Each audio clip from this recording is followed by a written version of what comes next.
Formula ఈ car race కేసులో Congress BRS మధ్య రచ్చ నడుస్తోంది. తాను ఏ తప్పు చేయలేదని లై డిటెక్టర్ టెస్ట్ కి తాను సిద్ధమన్నారు. ఫార్ములా ఈ కార్ రేస్ కేసులో చట్టం ప్రకారం ముందుకు వెళ్తామన్నారు మంత్రి శ్రీధర్ బాబు.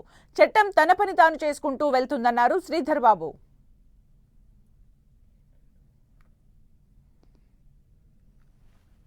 నేనేమంటానంటే చట్టం తన పని తాను చేసుకుపోతుంది. నేను ఇదివరకే చెప్పాను ఏ తప్పు చేయలేదని. ఏ తప్పు చేయలేదు. నేను లై డిటెక్టర్ టెస్ట్కే రెడీ అని ఏం చెప్తా, అంతకంటే ఊకే ఎన్నిసార్లు చెప్పిస్తారు నాతో మాట.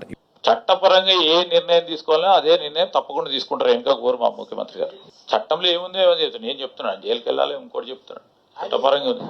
అసలు మేము అరెస్ట్ చేయాలని మేము చెప్పినామా ఎప్పుడని? ఇప్పుడు అరెస్ట్ చేయాలి అరెస్ట్ చేయాలని ఎందుకంటారు?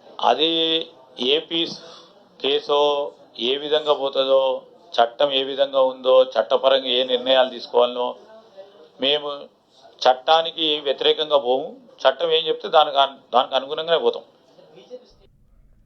మీడియా చిట్చాట్ లో కేటీఆర్ ఆసక్తికర వ్యాఖ్యలు చేశారు. తనను అరెస్టు చేసే ధైర్యం సీఎం రేవంత్ రెడ్డికి లేదన్నారు కేటీఆర్. తన అరెస్ట్ జరగదని, ఆ కేసులో ఏమీ లేదని రేవంత్ రెడ్డికి కూడా తెలుసన్నారు. దానం నాగేందర్తో రాజీనామా చేయించి కడియంను కాపాడే ప్రయత్నం చేస్తున్నారని, దానం కాంగ్రెస్ గుర్తుపై సికింద్రాబాద్ ఎంపీగా పోటీ చేసి దొరికిపోయారన్నారు కేటీఆర్.